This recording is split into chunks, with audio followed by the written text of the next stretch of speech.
Alyssa, we're back. You're back, round two. Hi, how's it going?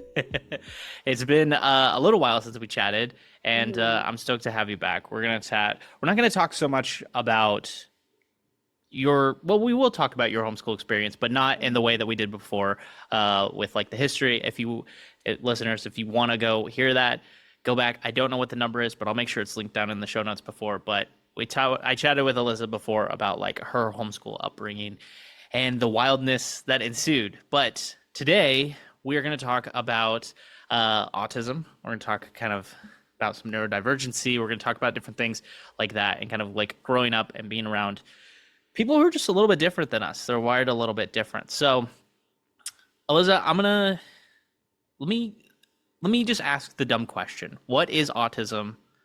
How does it affect people? Like, what's the spectrum? What is it? Give me the brain dump there. Yeah, sure. So, autism, it is a neurological developmental disorder. And basically what it does is our brains, they have different sections that are made for different things. Like one part of the brain is for motor skills, another part is for language, another part is for emotions. Um, Anything that has to do with the mind, it's in the brain, obviously. But with people with autism or people who are on the spectrum, those parts of the brain formed differently during when they were in development.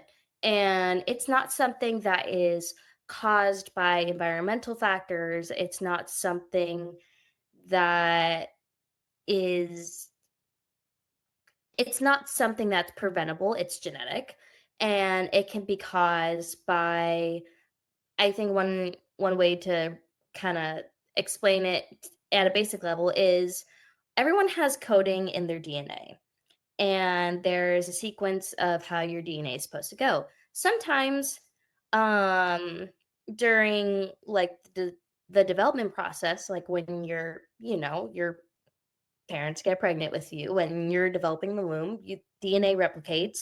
Sometimes it doesn't replicate the way it's supposed to. Sometimes a piece of that information can be duplicated, it could be replaced with something else, or it can be deleted. And because of those mutations, it causes the brain to develop a little differently.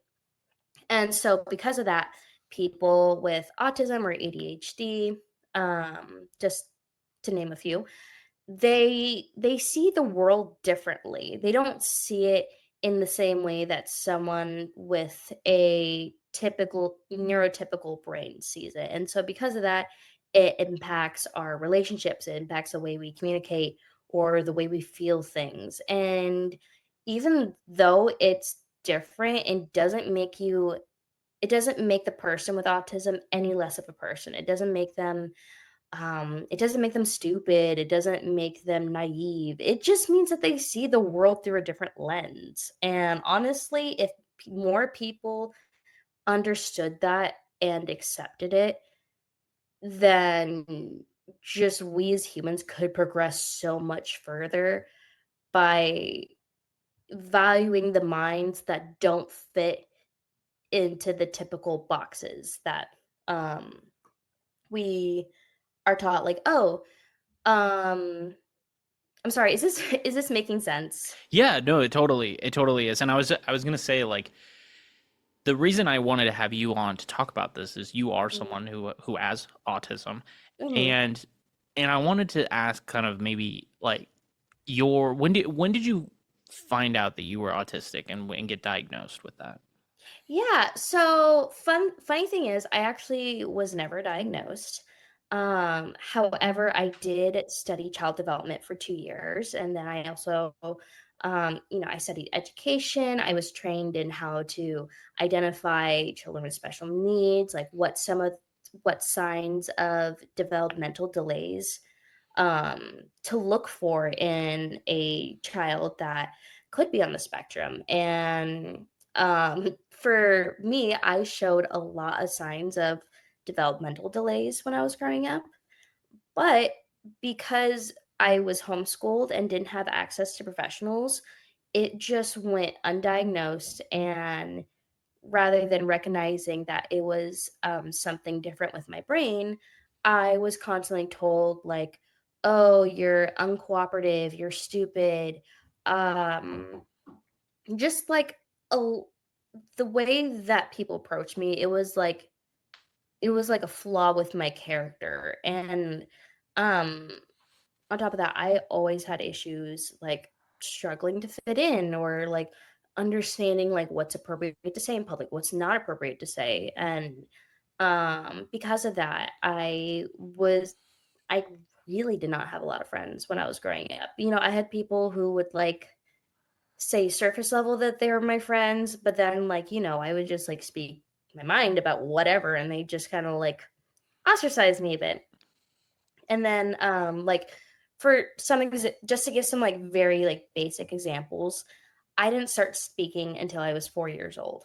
So, most children will say their first words like mama or dada um, when they're at least a few months old. I did not have any of that at all. I could only like scream and yell.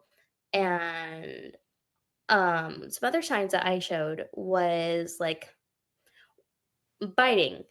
Like, children on the spectrum, a lot of them can be biters. And I say this because I have spent the 2 weeks past 2 weeks working in a special ed class where I had to deal with a lot of biters.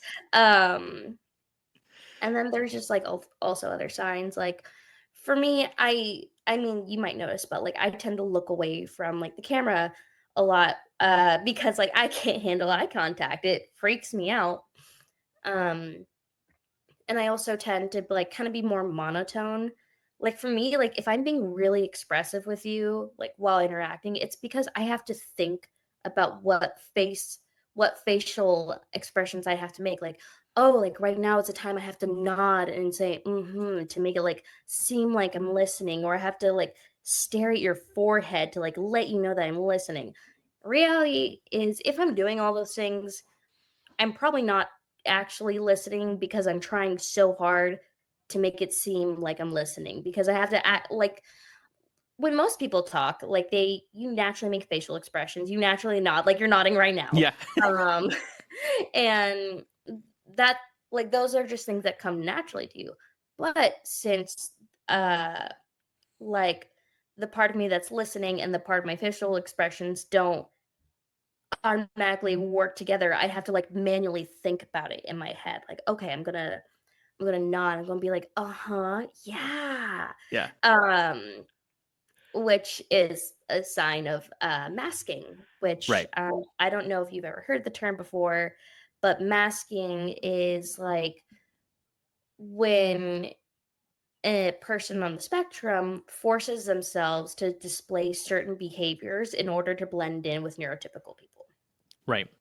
Makes sense, right? It's like you Mhm. want to fit in, you know, you want to match the energies and things like that. It's interesting. I hadn't really thought much about like autism and things like that in the sense of like it's I don't want to say it's always been normal to me, but I had so many friends growing up that were like we were all just different. I had a sibling with ADHD. I had friends who were autistic. I had friends who had Down syndrome. I had friends like just anything and everything you could think of. Dyslexia and dyscalculia and like all the different whatever. And so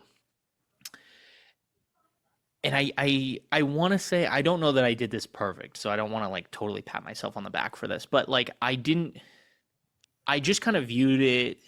I view it now in particular as like we were all just really unique and different, and we learned how to like get along with each other. And like I remember having a friend who I'm trying to remember if he was autistic or if he had Asperger's. I'm blanking on what it was, but he was. It was difficult to be his friend because he would just his mood swings were crazy and like he would just like he didn't always have the skills to like have that conversation with you, and when he was done he would just like leave, right? And like um and so it was weird. It was like a weird thing to navigate at first because it was like, well, why is he doing this? Why is he acting this way, right? And what we came to know was like as he shared with us, like, well, this is how my brain works and I get overwhelmed. And so I need to leave and I need to be on my own. Okay, that's not a problem.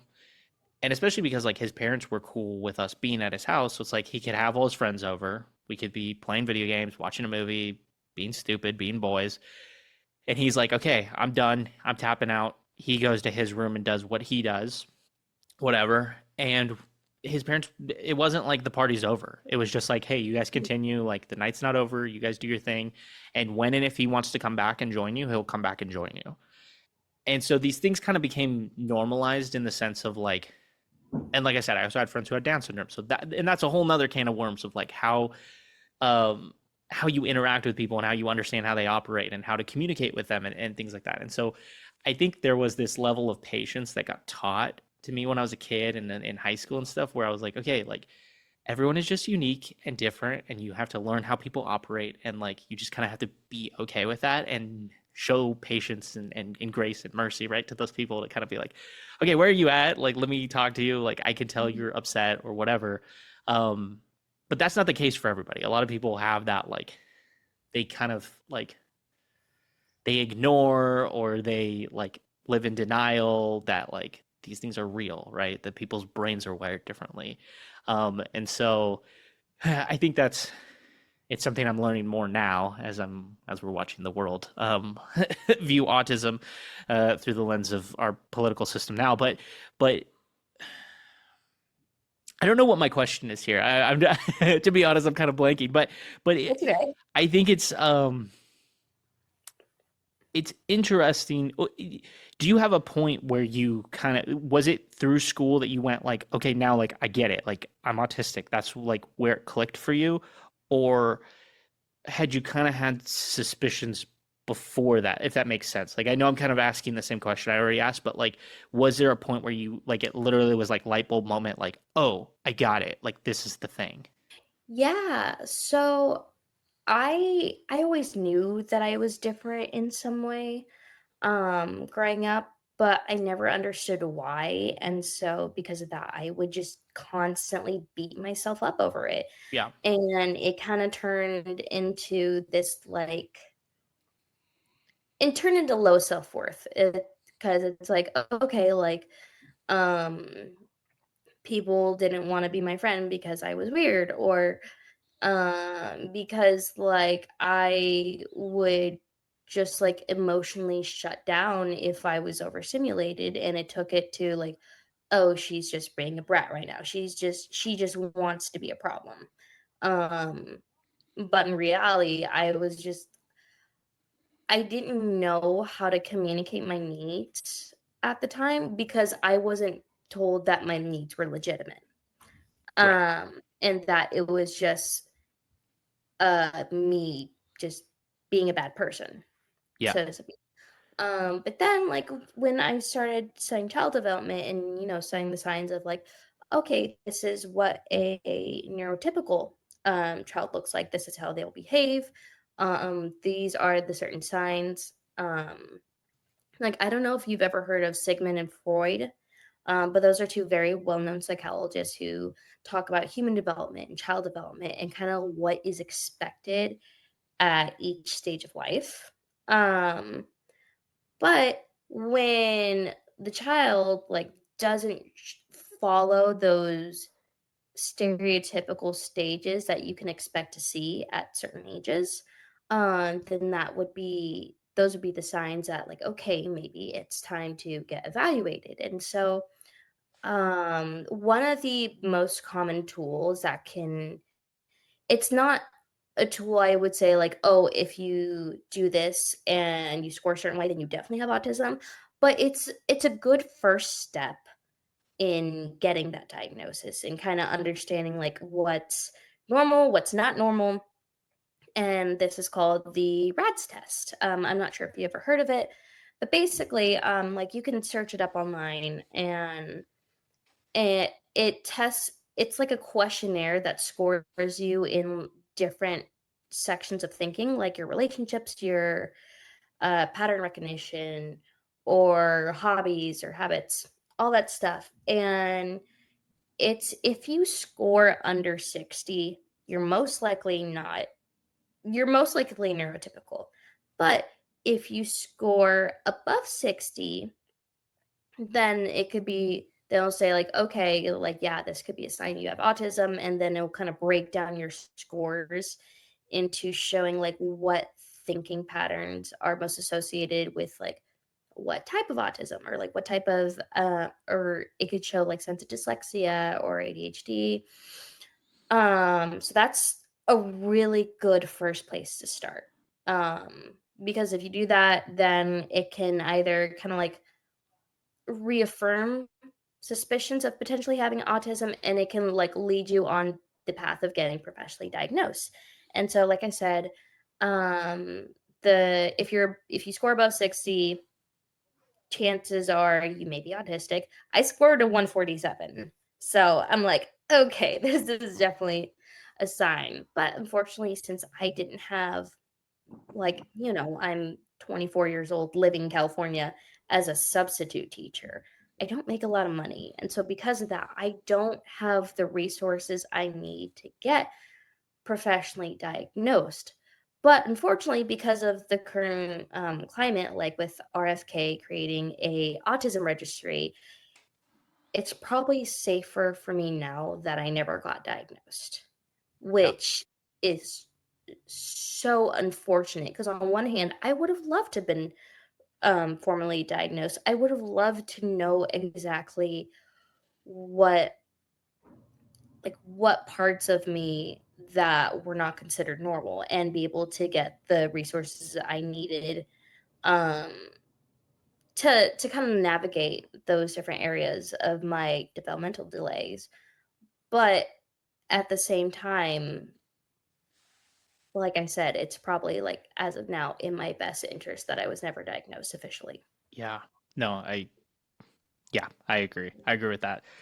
Is is autism like, is it a spectrum of like, because I know people who are autistic who are like fully functioning, very independent, yourself included, who like they can do life on their own. And I also know people who are almost like nonverbal, like very severe case of autism, so to speak.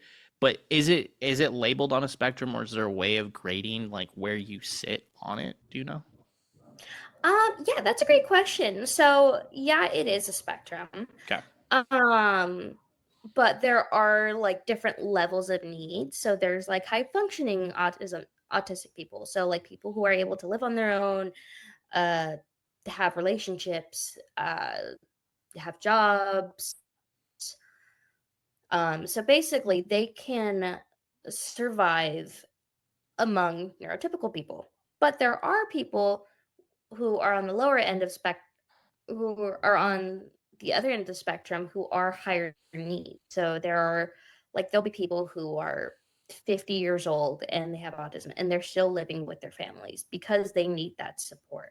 Right. Um like some like I so with my special ed class, I have about, I want to say, 11 students, and I have some students who are very high functioning. They're able to have conversations, they're able to use bathroom on their own. They're able to read a bit ish because it's kindergarten. And then I have students on the other end of the spectrum who can't communicate at all. They have to wear Pampers. And they're just higher, they need more support in order to live like a normal life. Um how and then there's like also Angelman syndrome, which I don't know how much you know about it, but I know there was one family, I'm not going to name them just for like their own privacy, who had a daughter with Angelman syndrome. And so for her, that included seizures, being nonverbal, couldn't walk on her own. But that didn't change the fact that she was still a person. It didn't Right. change the fact that, even though she can't communicate in the ways that we can understand, she still has her own thoughts. She still Um, she can still feel like it's not just because like someone's outward abilities don't match what other like neurotypical people doesn't mean that they're any less of a person. Doesn't mean that they have any less value. Right. It just means they need a little help. And in all honesty, like we all need help at some point in our lives. Yeah. And just for some people, it's more long term than others. I think it's really one of the things I've found most interesting in kind of specifically this last year of my life, but even before that, I hadn't even recognized it. But like being an entrepreneur and meeting other entrepreneurs, working in the podcasting arena, I meet a lot of people. I network. I also get to hear a lot of interviews with people. And what I've learned is that entrepreneurs tend to be people who think very differently than the average person. Um, and it's something in the wiring, whether that is like neurodivergency or it's just their personality or whatever. But like they operate completely different.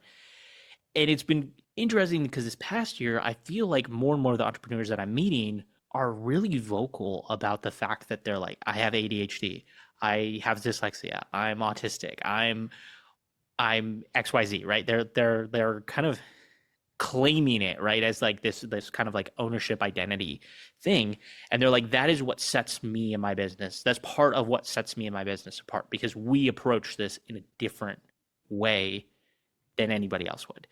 Um, and so it's been kind of this like fascinating thing to be kind of appear to some of these people in a way, um, because I'm like, some of these people I've known for a while. I've known for a number of years, and I never. My brain's just stupid, I guess. I just never put it together that I'm like, oh, they are like this way. Like I'm just like, oh, that's just so and so, right? That's just their quirkiness. And then this past year of them kind of being more vocal about the fact they're like, no, I think this way, and that's why my business has succeeded because we operate differently. It goes to your point of like autistic people they're people too, right? And also as you go down that spectrum into people who cannot care for themselves, like I also had friends who had siblings that couldn't care for themselves, but they were still people, and the joy and the happiness that they would bring to their families' lives and their friends' lives, it's just in a different way. The value that they add to the world is different than like the value that you or I add to the world. It's not that they're not bringing value. It's just not the type of it's not the same value, if that makes sense. Like, and I don't want to discount it in any way, but it's just it's been I don't know. I've been thinking a lot more about that recently of like, wow, I actually did have this kind of diverse experience of knowing all these people who I viewed them all as people, but we all brought something different to the table and we could all like we shared that. We had like humanity is what we shared in common. We're all humans. We're all like we have these things. I don't know. It's just to your point about like RFK. It's like right now we're in this strange battle of like what is value, what is human value, and what do we bring to the table, and what do we add, and things like that. And it's hard to hear someone get up on stage and say things like, autistic people will never pay taxes and they'll never basically contribute to society in any way. And it's like, that's just bullshit. Um, and it's bullshit. And we know it's bullshit because you and I have both experienced people who we see the value that they've brought to the table of just being who they are, regardless of whether they can work a job or not. So for those of us who are not in the like myself, who's atypical, right? Um, who's neurotypical. Are there what are the best ways that I think we can like support you and figure out like when it comes to like living with an autistic person or living with someone who has ADHD? Are there things that we should because we have to educate ourselves as well? I guess is my point I'm making. But like, is there a best place to go to do that? Yeah, that's a great question. So there are actually there's one person. I don't know if you've ever watched Love on the Spectrum, but basically it's a show about people on the spectrum navigating romantic relationships. And even though a lot of people just watch it as, oh, it's reality TV, I think that show in itself is so helpful because it shows like the realness of not just navigating romantic relationships, but it's also navigating like communication styles. Like for me, I said earlier, I have a hard time understanding social cues. I have a hard time reading subtext. And so for me personally, I would say the biggest way to support someone with autism is just to use direct communication because we don't look for the subtext because we don't have the tools to be able to see it. And so like, I'll give an example for my dating life. This is actually like really sad example, but someone could say like, "Oh, like I think we should be friends." And for me, an autistic person, I'll be like, "Okay, great, a friend. Like, let's do things that friends do." But in reality, that just means I don't want to talk to you anymore. And it's just like, just be clear about it, dude.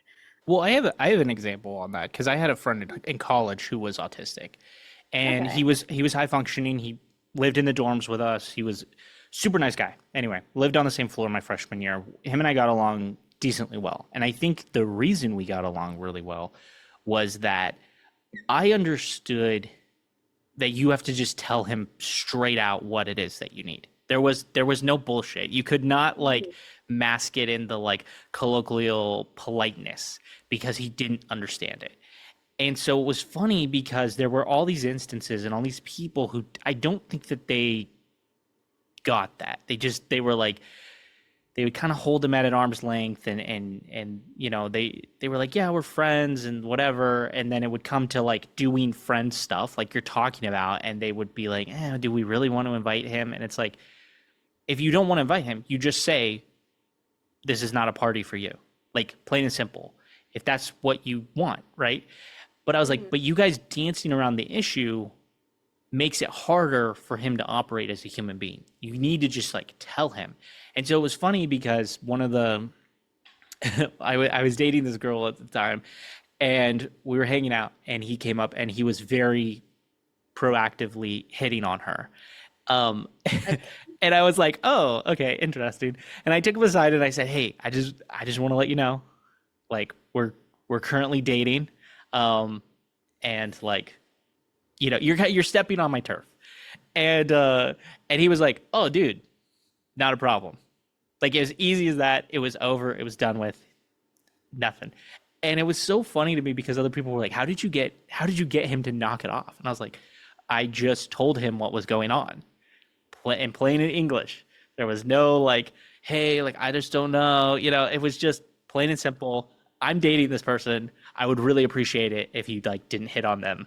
Like it just seems inappropriate." Yeah.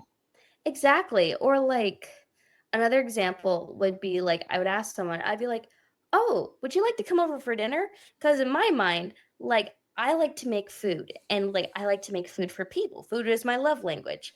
And so someone could take that and they could be like, "Oh, she wants something long term." And then they would tell me like, "Oh, I'm busy right now, but later."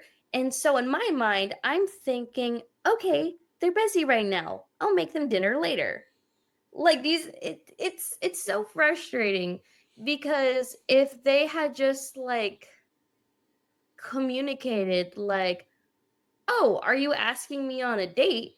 I could say yes or I could say no. I can make it very clear what my intentions are. But since we constantly dance around this idea of politeness, you're taking away my ability to communicate with you because you're not giving me the tools that I need to show you what I'm trying to say. I think that's a key. That's just such a key point. Is just like understanding that. Yeah, it's like if you don't have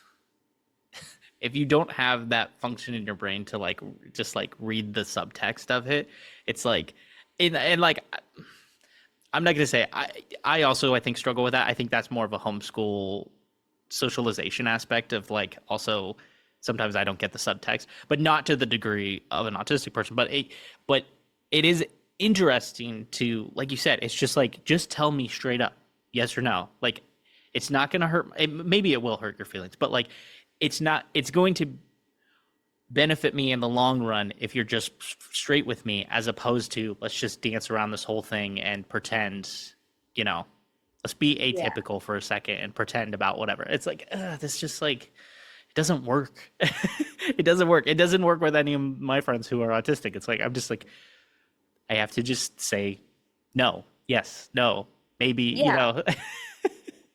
I feel like in the end, it in the long run, like if you're just dancing around politeness, that's just like more offensive to me because you're basically telling me like, "Oh, I don't trust you to react well to this," which when people treat me like that, it feels like it's kind of like an attack on my character. It's like, right. I understand that you can just not want to hang out with someone, but I need you to tell me that Yeah. so that way I can react appropriately.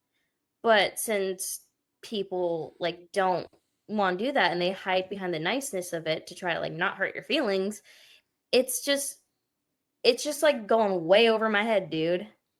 And so Yeah. like I've made it a point to like start telling people straight up like I am autistic. I need direct communication. If at any point you don't want to like be seeing me anymore, if you don't want to hang out, just tell me. And it would make it so much easier for me to like, you know, just hear that and be like, okay, cool, and move on rather than like trying to constantly decode subtext.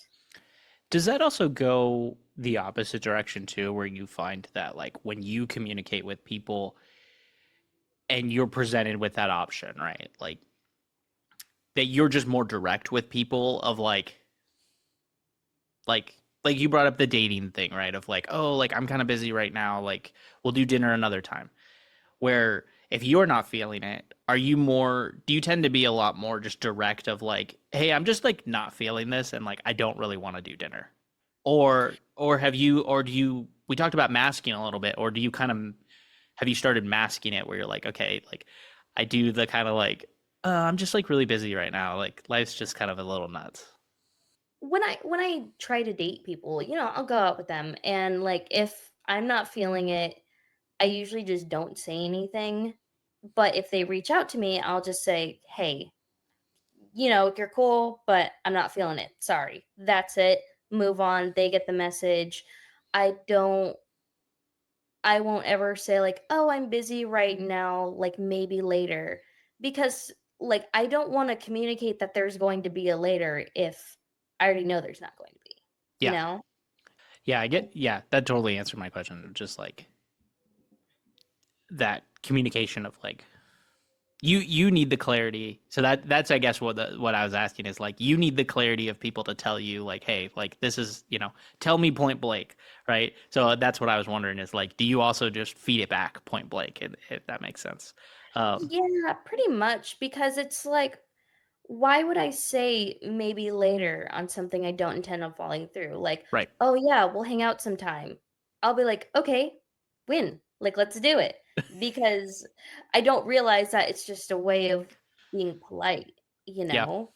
And I think like now that I'm like separated from it and I'm like talking about it, it's easier for me to spot. But like if I'm in the moment and someone's just trying to politely curve me, it'll just go over my head.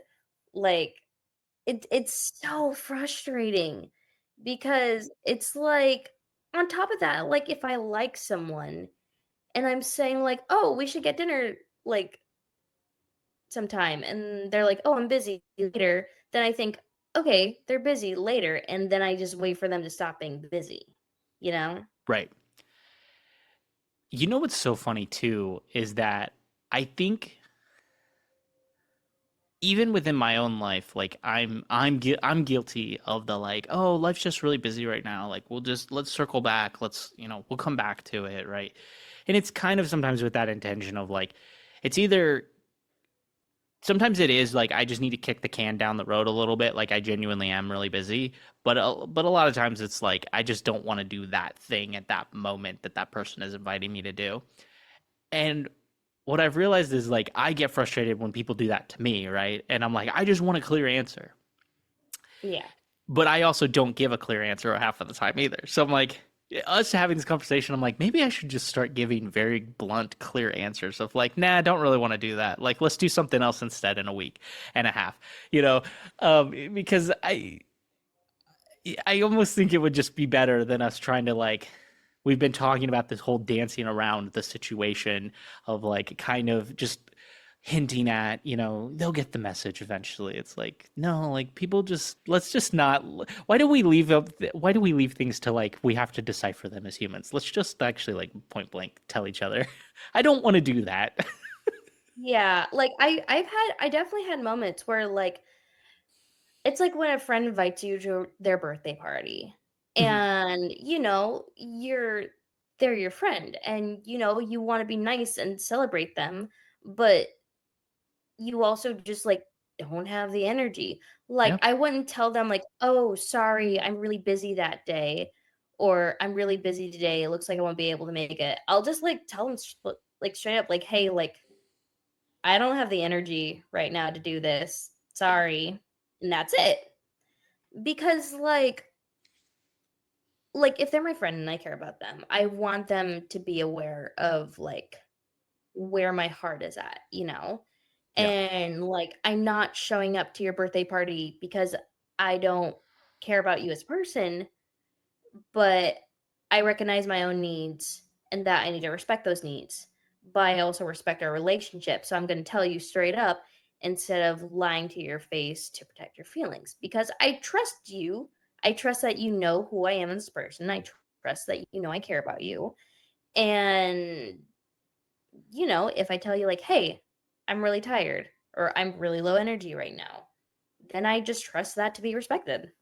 And also, if you build a good enough relationship with that person, if they really need you or want you at whatever that situation is, they will also hopefully feel like they have the ability to communicate that to you, right? To say, "Hey, I actually really need you at this," or it it bothers me that you can't make it, but I can respect it, or whatever. But like, Yeah. I think having that openness of being able to talk transparently and just be your true authentic self, I think is like it's very powerful because to your point of like if you have a solid friendship with somebody and you guys respect each other and you honor each other's boundaries and things like that, it's like then there really won't be an issue of like you communicating exact your needs with that person, and them doing it back to you.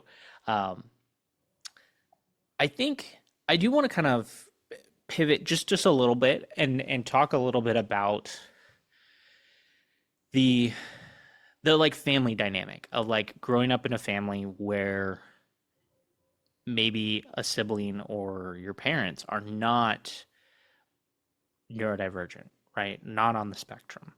Like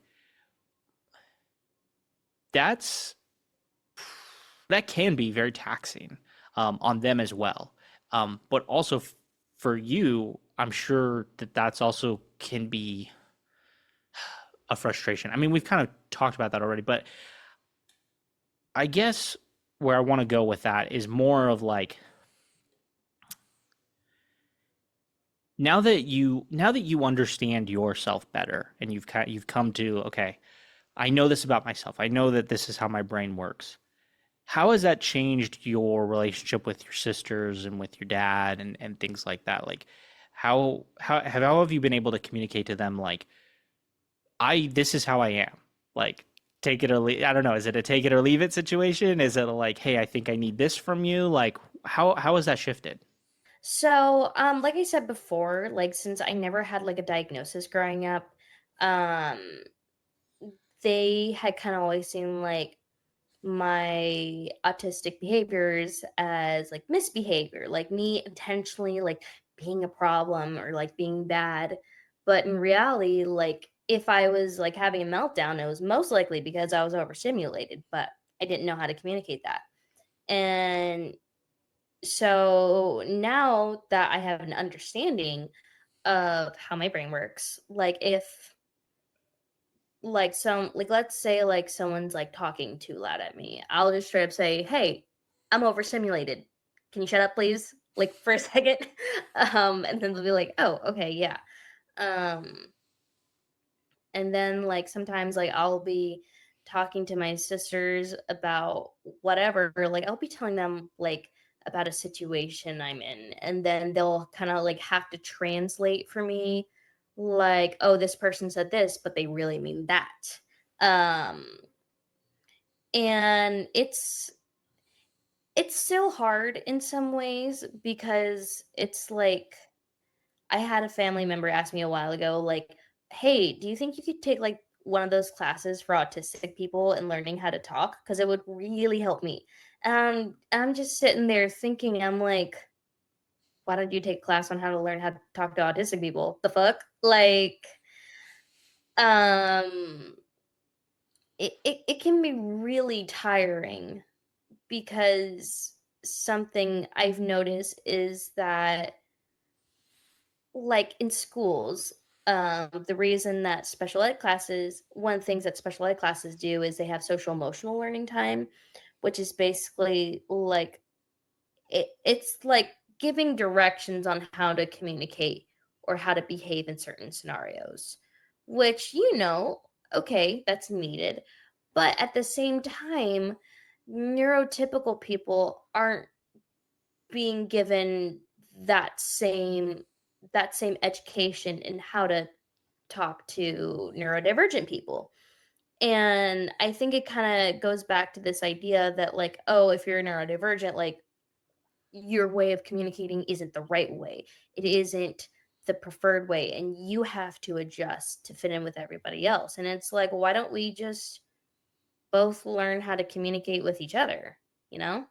100% agree. I mean, I think we brought it up before. It's like, for me, as someone who's not neurodivergent, it's like it took me learning patience to get there. Like, um, the best example I can come up with was somewhat recently. So I worked at a toy store, and we would do birthday parties. And typically, like when kids have a birthday now, I guess it's like you invite your whole class of kids that you're at school with, right, to come to your birthday party. And so this one group came in, and one of the boys, it was very obvious that he was the black sheep of the group. He was the outcast, unfortunately. And again, this is not to pat myself on the back. But just like I clocked it immediately. I was like, okay, this kid is gonna need special attention, and that's okay. I can give that. And so it was interesting because he was like hyper focused on like very specific thing. It was a Lego store, and basically we would build the birthday parties consisted of we would build race cars and race them down a track to figure out who had the fastest car. So super fun, great time. And he was like super hyper focused on this one element of like, I don't know if it was like beating his score or making it faster or making it light, whatever it was. It was just this like super hyper focused thing. And it was funny because he just kept coming and talking to me about this one thing, and he would repeat it over and over and over again. And so I was like, I started to realize that I was like, okay, my response to him is not, he either needs to hear it a couple of times, or I'm not responding in the way he needs me to respond to get him to like continue on the thought, if that makes sense. Like he was just hyper fixated on this one thing. And it was so funny. So we would come, and I started like kind of saying different things, but I never got to a point of like, hey, like, stop. Like, I'm not doing this anymore. Like, you're annoying me with like, bringing up the same thing over and over again. And his mom came up to me afterwards and was like, how did you have the patience to do that when you're dealing with him, but you're also dealing with like the 9 other kids that are in the room who are also running up to you and being like, hey, put my car up next, put my car up next. And and the thing was that I was just like, well, I grew up with people like this. And so I think that it just was like this, like, I I felt like she's like, you made it clear that you had seen him and that you acknowledged him, and like you would tell him when he needed to wait, but you also then would go back to him when you were ready. Um, and I think that's what, like, I don't know, it worked out really well, I guess is what I'm trying to say. And I'm trying to remember why this came up, but it was just that process of learning how to communicate with this other person, where it's like all the rest of the kids I could very easily say like, hey, you need to like get in a straight line, and he couldn't understand some of those directions.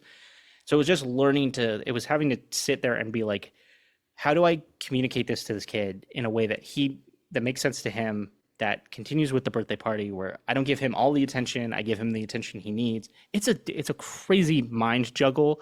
Like, I think that's why I bring it up, is like, it's as someone who doesn't think that way, it's very hard. But to your point about having a family member be like, why didn't you take classes to learn how to communicate? Well, it's like, it is very valid of you to say, well, why flip it back on that person and say, well, why don't you take classes to learn how to communicate with someone who has autism? It's like, yeah, duh. Because I mean, what's the number at this point of like one in how many kids has autism? I think it's 1 in 36. It's up there. It's not, Yeah. and it's no longer this like, well, nobody has autism. Like back in my day, nobody had autism. It's like Yeah. that is more of an undiagnosed thing than it is Mhm. nobody had autism. It more has to do with the fact that you guys didn't have the tools to diagnose these people, and understand that. And so, It's like on top of that, I had a conversation with my dad. He was like, well, back in my day, there weren't all these labels and, people were just people. And I don't understand why people can't just be people. And it's like, okay, yeah, there weren't labels, but there were also no resources. Like people yeah, weren't getting the help that they needed. I didn't get the help that I needed. And because of that, it made me severely depressed, among other things. But like, and it made me feel like I was bad or I was wrong for existing. And I didn't feel like I mattered in that way. yeah, But now that we're having so many more resources and ways to diagnose, like in the past, like autism used to be diagnosed as schizophrenia. And what did they do in the early days of mental health treatment? They did electroshock therapy, they did lobotomies, and just all these inhumane ways to treat something like a sickness when it wasn't a sickness, it was condition. And when you have the thing is, a sickness can be cured, a condition can't. mm, And you have to learn to live with the condition. And that's like another thing too, is just like when you meet a person with autism, you don't have to be like, "Oh, I'm so sorry you have autism." And it's like, why are you apologizing? Like, if anything, like, I feel like my autism helps me to see the world in a different way. Like, it helps me to think outside of the box. And, like, for example, like, did I mention the runner kid before we start recording, or was that after?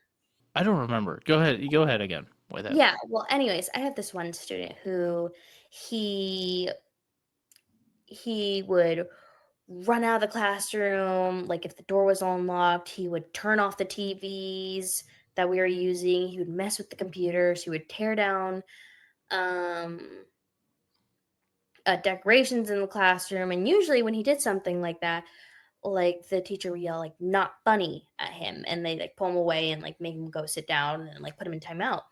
But then I had one of the teachers ask me, they're like, "We don't know what to do. Like, what should we do with him? Because like he's not getting that he can't do this." And I was like, well, he's doing it because he's getting a reaction. Because when he does something bad, that means he's getting your attention. It could be a sign that this child does not get attention at home. So rather than just immediately like getting angry and yelling no, how about let's try redirecting? And so it was like as soon as we started redirecting this kid, the way we did it was when he was like about to act up, what I would usually do is I'd grab him and sit him down and I would give him a dry erase board and a marker. And one of the things that he loved doing was drawing like different TV channel logos or like studio logos. And then I would sit there with him and I'd be like, "Okay, can you draw Disney for me? Can you draw Pixar?" Um, and so he'd be like, "Yeah." And then he'd like draw it and I'd be like, "Oh, that is such a good job. I think that deserves a high five." And he'd get really excited, give me a big old high five, and then he'd erase it.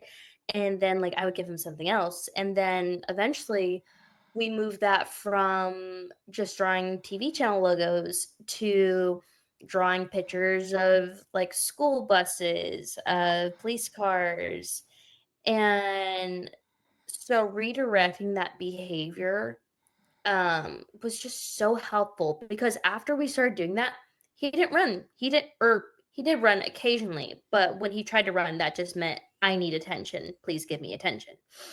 And so once we started doing that with him, his behavior changed so much.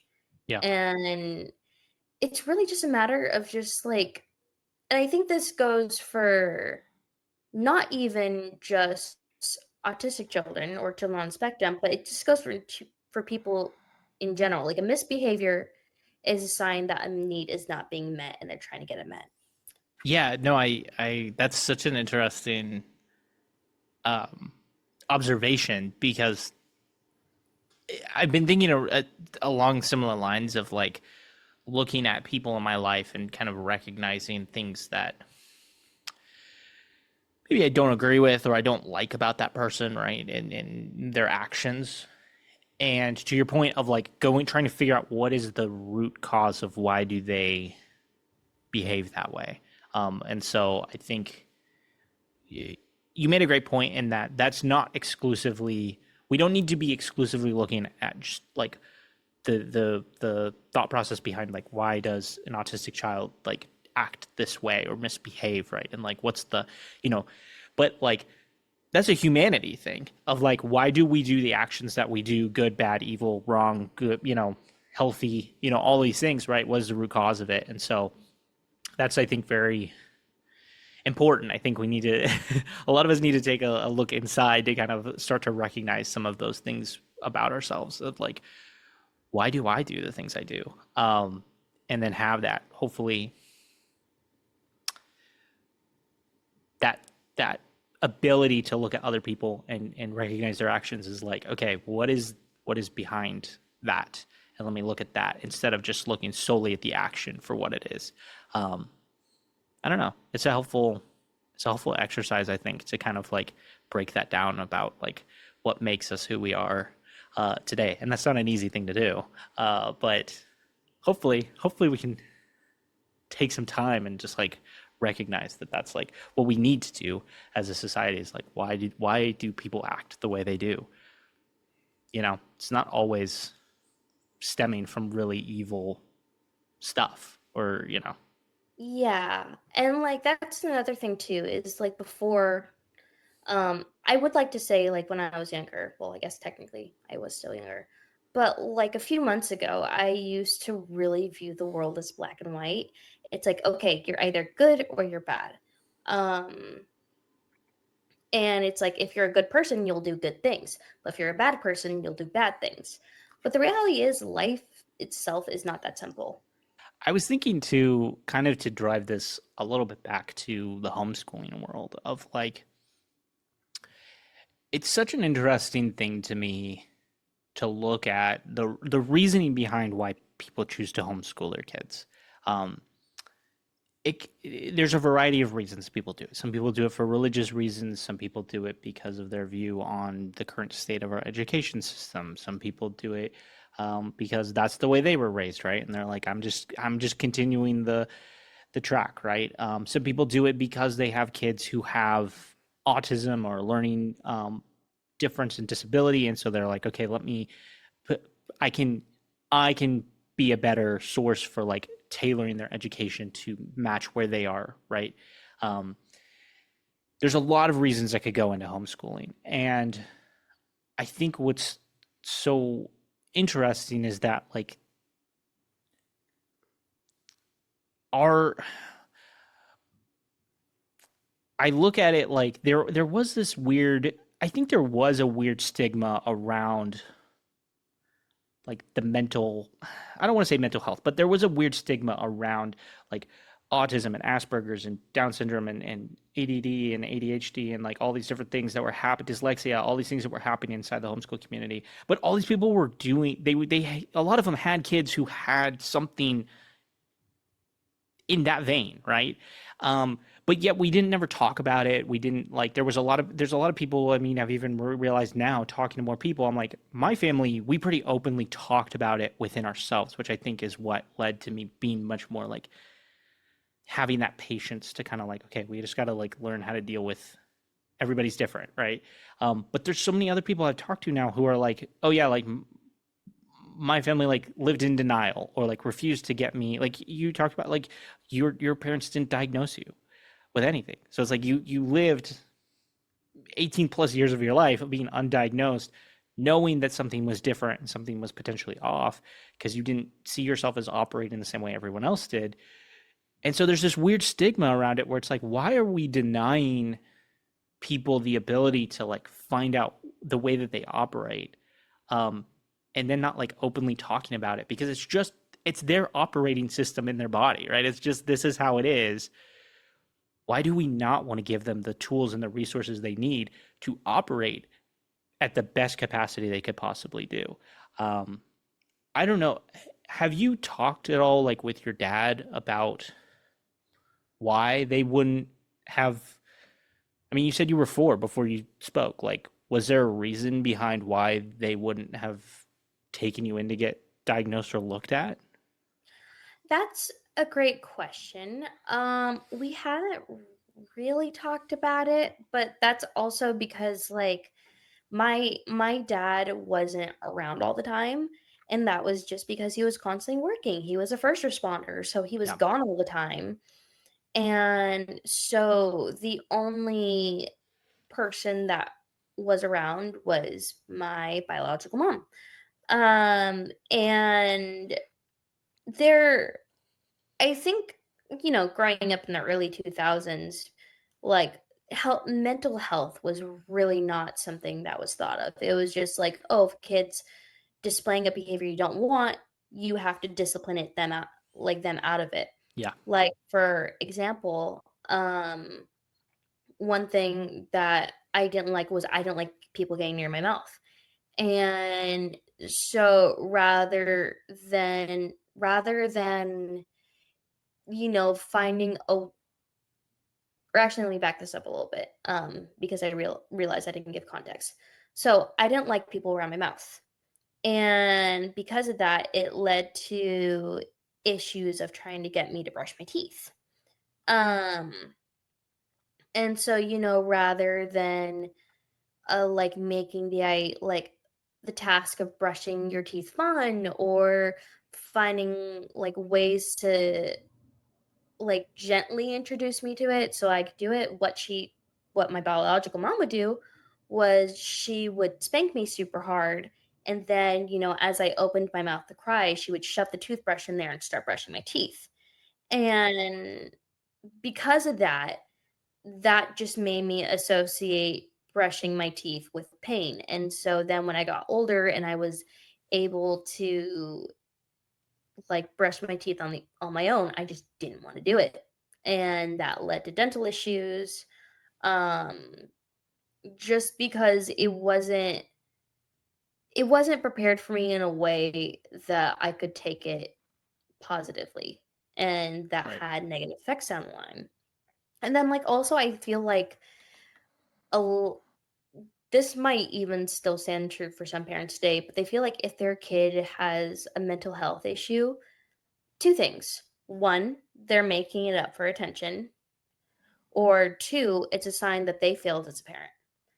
And because like that was something like I'm pretty sure you probably heard that saying growing up, like, oh, mental health is just all in your head. And it's like, I mean, yeah, mental health is like, where do my mental capabilities come from? My brain. Right. My You're brain not is sick. wrong, but you're wrong at the same time. Like it's like one of those sayings that's like right and wrong. Yeah. Yeah. Yeah. So there's that. And then like with the issues of mental health, like it's not always caused by environment. Mhm. Like some people just have chemical imbalances. And it's like, for example, you wouldn't tell someone with diabetes, oh, it's all in your head. Like, actually, it's in my blood. And because I have diabetes, I need insulin. Okay. Right. And it's just like that with mental health issues as well. Like, having diabetes doesn't necessarily mean that, like, oh, you only did something, like it's your fault.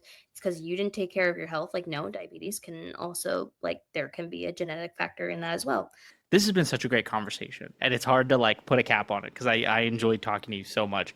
Um, but I do want to point people to like, is there a best like I don't know, maybe you don't have an answer for this, but is there a best resource or something for people who are wanting to learn more about autism, neurodivergency? Is there something somewhere you can point people that's like, hey, this is like a good explainer of like that? Yeah. So actually, that's a great question. Hold on. Let me look up the name real quick because I want to make sure I am saying this right, because there is this one creator. I think her name is Kaylin Partro or something. Um Actually, let me look it up. So she was okay, Kaylin Partlow. So for those who don't know who Kaylin Partlow is, she was on season 1 of Love on the Spectrum, and she is also, I believe she's a behavioral therapist. And she specifically works with children with autism. And so if you go to her page, she has a lot of great information about communicating with people with um who have special needs. She also wrote a book about living with autism. And so, if there's any resource I could say would be a really great starter, it's just Caitlin Partlow from Love on the Spectrum. Yeah, I just looked up her YouTube channel, and yeah, her videos look very informative. So I'll put that in the show notes as well, so people can go check that out. And then what was that you mentioned a test earlier, and I'm spacing on the name, but kind of like a baseline starting point of like figuring out do you sit on a neurodivergent spectrum, basically. Yeah, so it's called the RADS R test. So it's spelled RAADS Okay. and then dash R. Um, it's in That's the acronym for it, but it's called the Ritvo Autism Asperger Diagnosis Scale Revised. Okay. Um, so yeah, that's another great test to use to be like, oh, I wonder if there's something a little different for me. Like that's a really great source to use as Okay. well. Yeah. Yeah, and I will, like I said, I'll link all that stuff in the show notes below. I hope that this conversation has been helpful for somebody of like just kind of understanding that it's like autism is real, um, but and autistic people have they have a place in this world and they have meaning and they provide value and there's a whole wide gamut and Alyssa's experience is not the universal experience, but it is an experience and I wanted to highlight it and so thank you for coming on and being candid and transparent about it. I appreciate that and putting up with my dumbass who doesn't know hardly jack shit about it. Um, so I appreciate that. And yeah, and hopefully I would love to have more conversations with people around neurodivergency because it's something I'm interested in learning more about and learning how to better understand and better protect and better just like be there as an advocate and a support of that. I think it's important, and everyone is uniquely different, right? And we got to learn how to work together, and it only happens through education, education, education, education.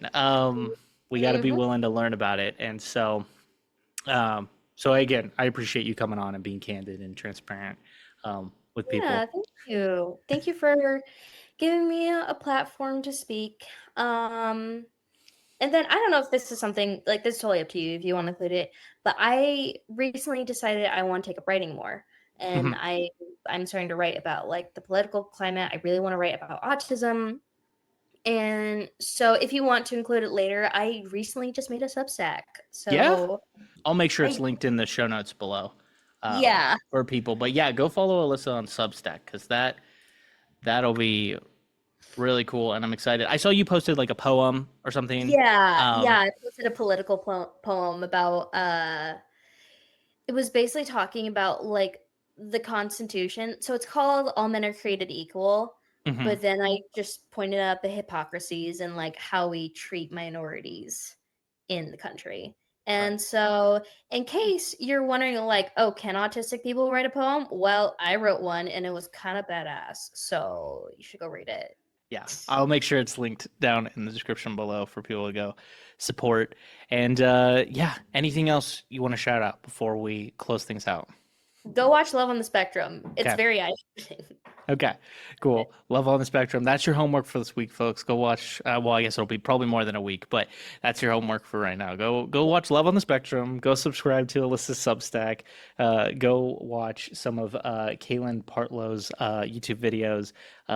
Maybe take a test. We'll see. Maybe take the RADS test, the RADS R test. Maybe not. And you know what? Also subscribe to my newsletter. All that's going to be linked in the description below. But Alyssa, once again, I appreciate you. Thank you for coming on. And until next week, I'll see you. All right. Peace. Peace.